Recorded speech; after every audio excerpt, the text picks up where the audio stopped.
یہ اجتماعیت والا دین ہے۔ اللہ تعالیٰ نے ہمیں جو دین دیا ہے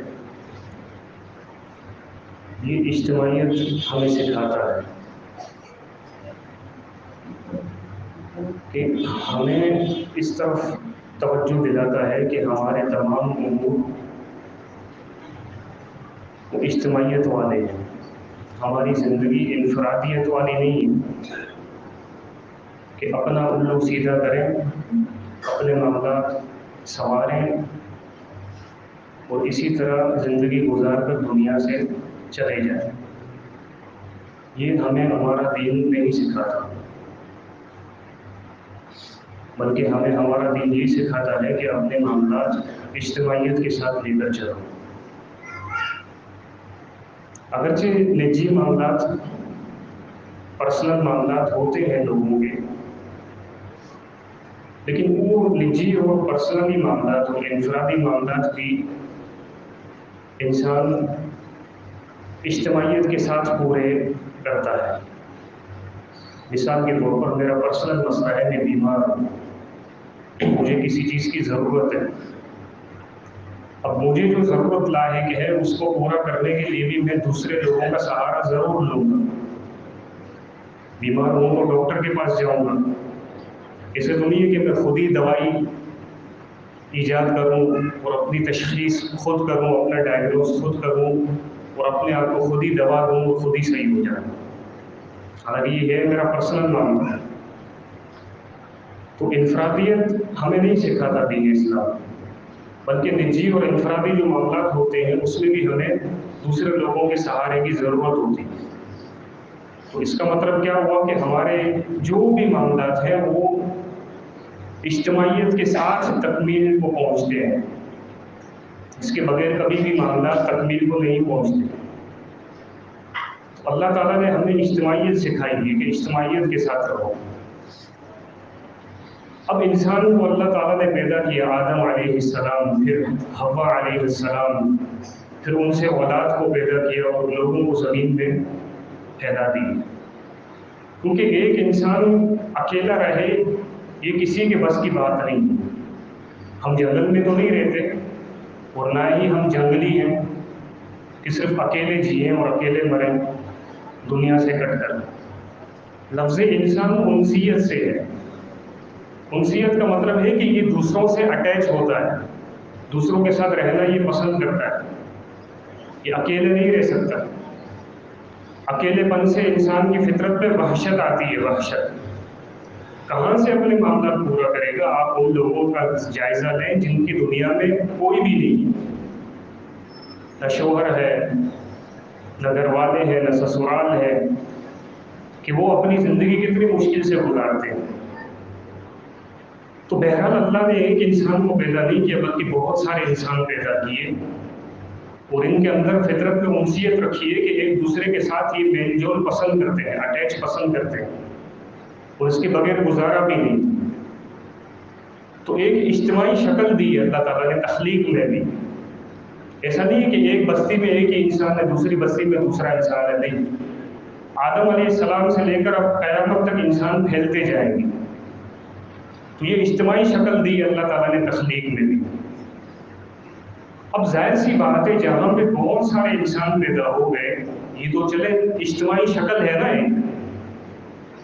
ہم اکیلے تو نہیں رہتے، سوسائٹی میں رہتے ہیں، معاشرے میں رہتے ہیں۔ یہ ایک شکل تو ہے اجتماعیت کی جو اللہ تعالیٰ نے پیدا کر کے ہمیں دے دی۔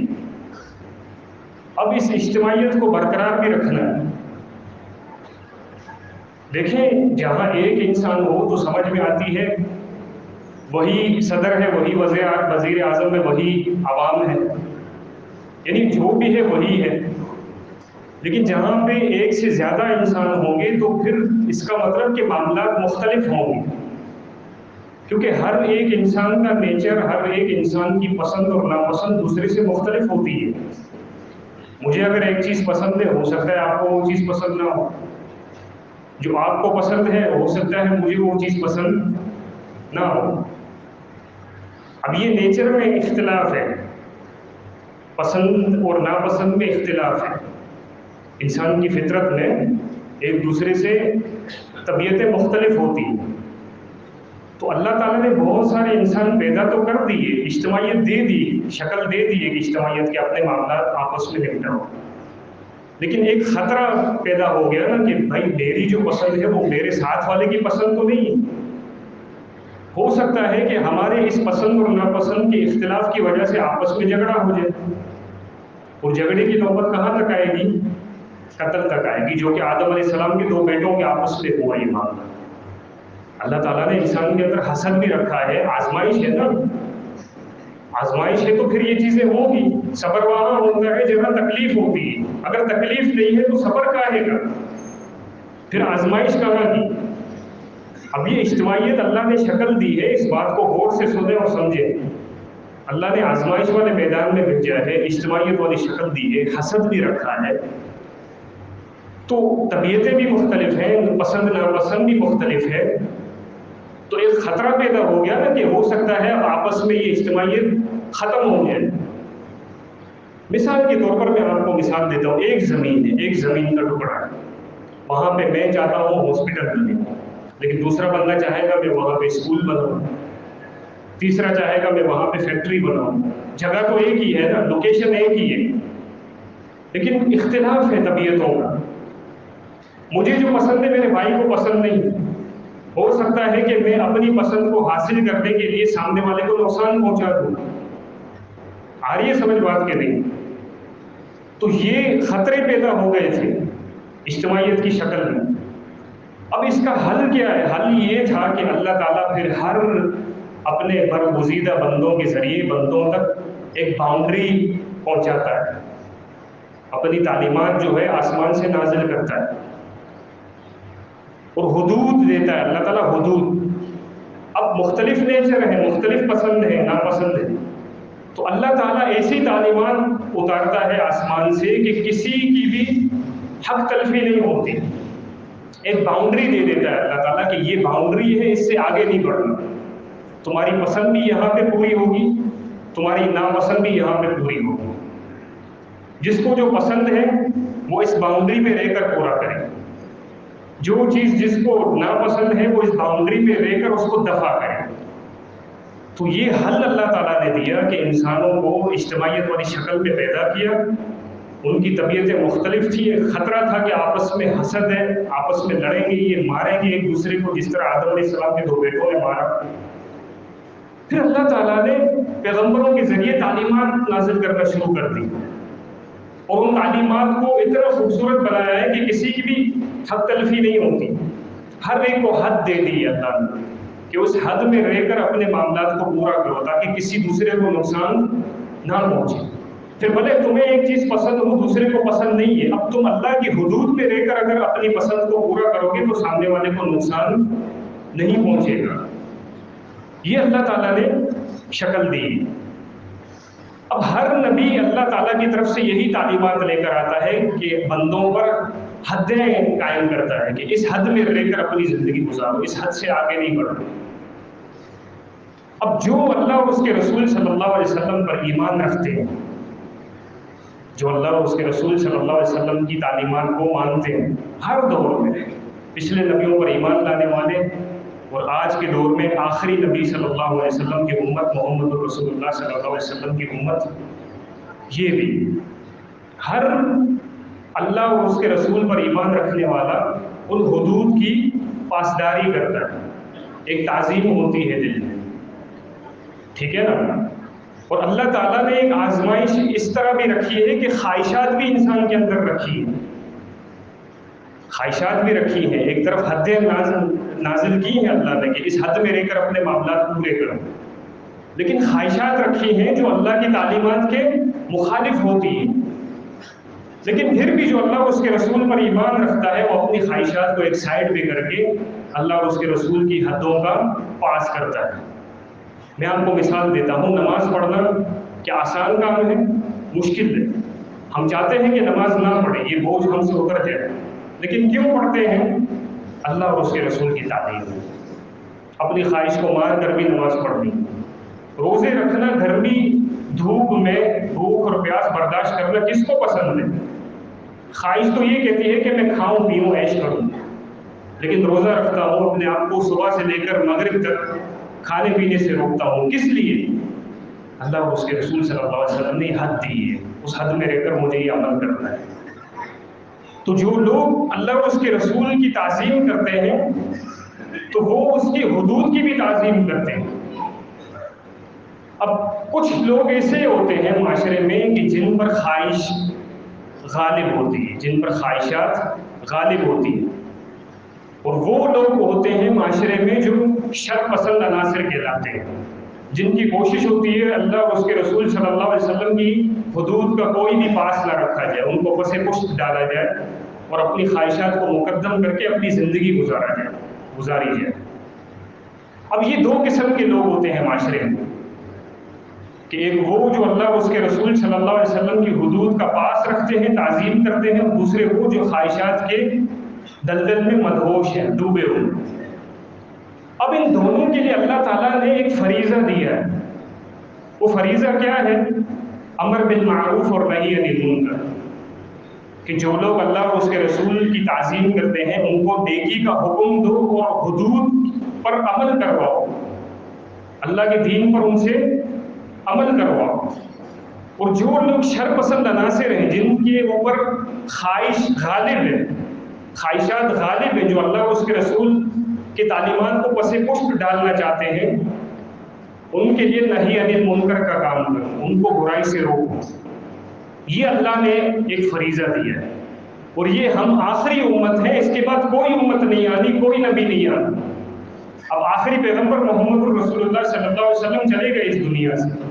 اب یہ ہماری ذمہ داری ہے کہ ہم لوگوں کو اللہ اور اس کے رسول کی تعلیمات سے آگاہ کریں، امر بالمعروف کی ڈیوٹی انجام دیتے ہوئے کہ بھائی یہ اللہ اور اس کے رسول کی تعلیم ہے، اس پر عمل کرو، رشتہ داری نبھاؤ، نماز پڑھو، روزے رکھو، غریبوں کی مدد کرو، ایک دوسرے سے حسن سلوک کرو، وغیرہ وغیرہ۔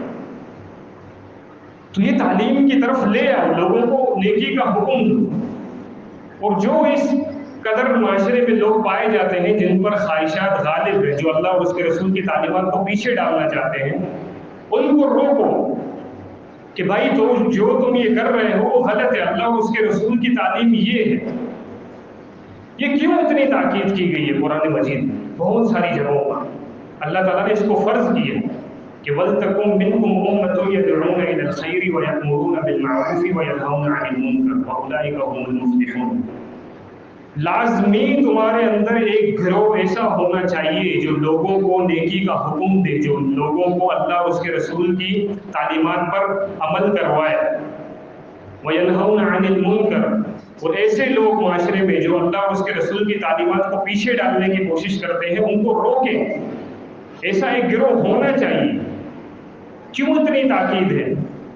دیکھیں، نیکی کا حکم دینا آسان ہوتا ہے، اس میں کوئی پریشانی والی بات نہیں ہے، کیونکہ جس کے دل میں اللہ اور اس کے رسول کی تعظیم ہے وہ بھلے عمل نہیں کرتا، لیکن آپ اس کو حکم دیں گے تو وہ تعظیم کرے گا کہ نہیں یار اللہ اور اس کے رسول کا حکم ہے، میں انشاءاللہ کروں گا۔ آپ کو مثال دیتا ہوں، آپ کسی کو کہیں یار اللہ کے بندے نماز پڑھو، جو نماز نہیں پڑھتا وہ آپ کو کیا جواب دے گا؟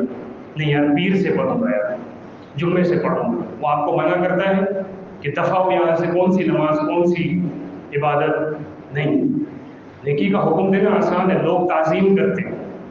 کسی کو آپ کہیں کہ اللہ کے بندے آپ تو روزے رکھنا شروع کر دو، وہ کہے گا یار انشاءاللہ اللہ توفیق دے گا تو ضرور رکھوں گا، روزے رکھوں گا انشاءاللہ۔ تو نیکی کا حکم دینا آسان ہوتا ہے اس معاشرے میں جہاں پہ لوگ اللہ اور اس کے رسول کی تعظیم کرتے ہیں، لیکن برائی سے روکنا بڑا مشکل ہے۔ کیوں؟ کیونکہ برائی کا ارتکاب وہ لوگ کرتے ہیں جو اللہ اور اس کے رسول کی تعلیمات کو پیچھے اور خواہشات کو آگے رکھتے ہیں۔ اب جب آپ ان کو برائی سے روکیں گے تو لا محالہ آپ کو مشقت جھیلنی پڑے گی، اور اس کے لیے آپ کو جرأت کا مظاہرہ کرنا پڑے گا۔ اور کیوں بار بار تاکید کی گئی ہے؟ اللہ کے رسول صلی اللہ علیہ وسلم کا فرمان ہے کہ جب کبھی لوگ برائی کو دیکھیں، ان الناس اذا رأوا المنکر لا یغیرونہ اوشک ان یعمهم اللہ بعقاب، کہ جب لوگ معاشرے میں برائی کو دیکھیں اور اس کو روکنے سے ڈر جائیں، رک جائیں، پیچھے ہٹ جائیں، خاموش ہو جائیں، تو قریب ہے کہ اللہ تعالیٰ سب کے سب کو عذاب میں لپیٹ لے۔ کیوں ایسا ہے؟ بھائی میں تو صحیح ہوں نا، دوسرا کوئی برائی کر رہا ہے وہ جانے، اس کا رب جانے، مجھے اللہ کیوں عذاب دے گا؟ اس کی وجہ یہ ہے کہ دیکھیں جن کے دلوں میں اللہ کی تعظیم ہے ان کے دلوں میں خواہشات بھی ہیں، لیکن وہ اللہ کی تعظیم کو مقدم رکھتے ہیں۔ جب وہ معاشرے میں ایسے لوگوں کو دیکھیں گے کہ جو خواہشات کو آگے رکھتے ہیں، اللہ کی تعلیم اور اللہ کے رسول کی تعلیم کو پیچھے ڈالتے ہیں، جب یہ لوگ ان لوگوں کو دیکھیں گے تو یہ بھی بھے پڑیں گے، یہ بھی ان کے پیچھے بھے پڑیں گے، اور ان کے دلوں میں جو بچی کچی اللہ اور اس کے رسول کے احکامات کی تعظیم ہے وہ بھی نکل جائے گی، وہ بھی نکل جائے گی۔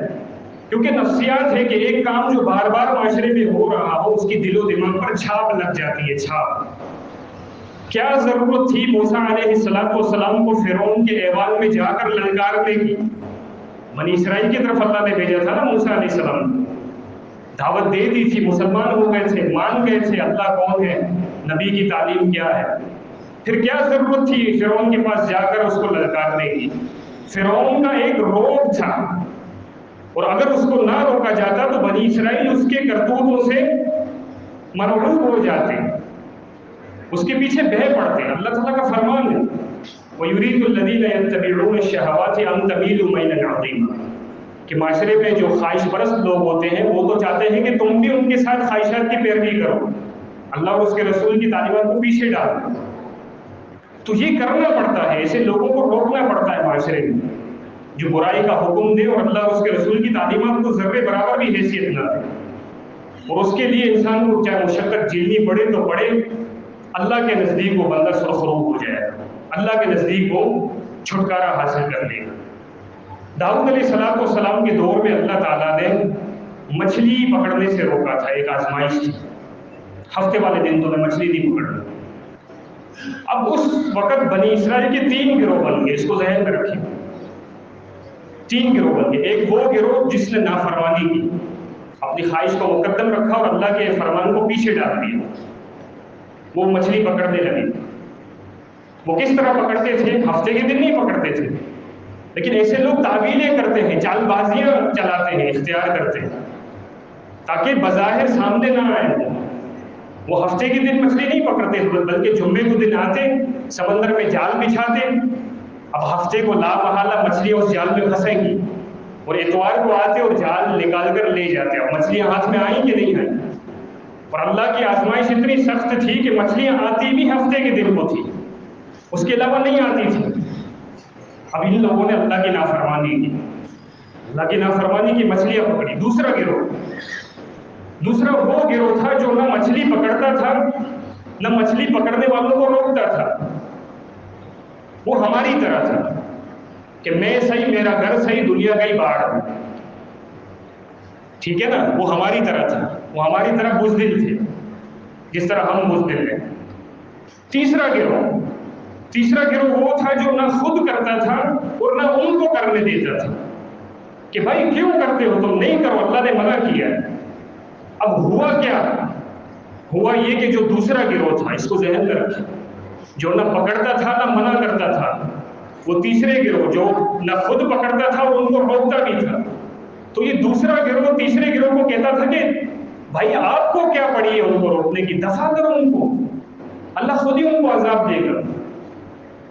وَإِذْ قَالَتْ مِنْهُمْ أُمَّةٌ مِّنْهُمْ لِمَ تَعِظُونَ قَوْمًا اللَّهُ مُهْلِكُهُمْ أَوْ مُعَذِّبُهُمْ عَذَابًا شَدِيدًا، کہ بھائی کیوں منع کر رہے ہو ان کو، چھوڑو یار، ان کو اللہ پکڑے گا، تمہیں کیا پڑی ہے؟ جس طرح ہم کہتے ہیں کہ دنیا گئی بھاڑ میں، جو غلط کر رہا ہے اس کو غلط کرنے دو، تمہیں کیا ہے، مجھے کیا ہے۔ یہ ایمانی تقاضا نہیں، یہ ایمانی تقاضا نہیں ہے۔ پھر ہوا کیا؟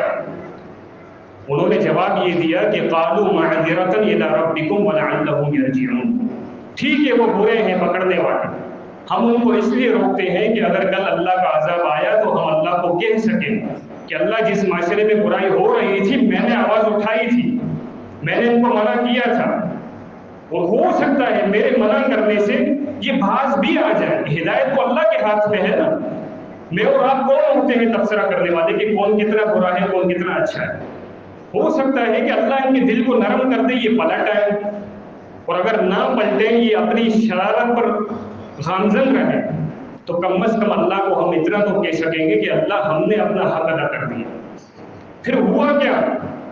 فلما نسوا ما ذكروا به انجينا الذين ينهون عن السوء واخذنا الذين ظلموا بعذاب بئيس بما كانوا يفسقون۔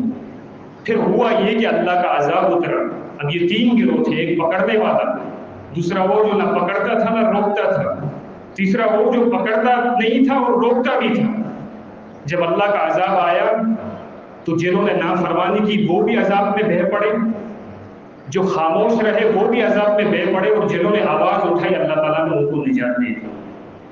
تو اللہ تعالیٰ کم از کم ہمیں تو نجات دے دے اس معاشرے میں، کہ جس معاشرے میں برائی ہو رہی ہو اور ہم اپنی زبان بند کر کے بیٹھے ہوئے۔ اللہ کے رسول صلی اللہ علیہ وسلم کا فرمان ہے ابن ماجہ میں، ایک مرتبہ ممبر پر کھڑے ہو کر فرمایا کہ الا لا يمنعن رجلا هيبة الناس ان يقول بحق اذا علمه، خبردار کسی بھی بندے کو لوگوں کی ہیبت، لوگوں کا روب، لوگوں کا دبدبہ حق بات کرنے سے نہ روکے۔ کس وقت؟ اذا علمه، جب اس کو حق پتہ ہو کہ کیا ہو رہا ہے اور کیا نہیں ہو رہا، کیا صحیح ہے اور کیا غلط ہے، یہ جب کسی انسان کو پتہ ہو جائے، پھر اللہ کے رسول صلی اللہ علیہ وسلم فرماتے ہیں کہ اب اگر تمہارے اندر ہمت ہے تو لوگوں کا خوف تمہیں نہیں دبائے گا، تم حق بات کہو گے، اور اگر حق بات نہیں کہو گے دوسری روایت میں تو قریب ہے کہ اللہ تعالیٰ تمہیں عذاب دے دے جس معاشرے میں تم رہ رہے ہو، اور تم بھی اس عذاب میں بہ پڑو اور لپیٹ میں آ جاؤ۔ آخری مثال صحیح بخاری میں حدیث ہے، اللہ کے رسول صلی اللہ علیہ وسلم نے دو گروہوں کی مثال دی، ایک وہ گروہ جو اللہ کی حدود کی پاسداری کرتا ہے، اور دوسرا وہ گروہ جو اللہ کے حدود کی کوئی پاسداری نہیں کرتا، خواہشات کی پیروی کرتا ہے۔ ان کی مثال کشتی کی طرح ہے، کشتی میں سوار لوگوں کی طرح ہے، کہ جس کشتی کی دو منزلیں ہوتی ہیں، ایک نیچے والی منزل، ایک اوپر والی منزل۔ قرہ اندازی ہوتی ہے تو کچھ لوگ نیچے کے حصے میں آتے ہیں اور کچھ لوگ اوپر کے حصے میں آتے ہیں۔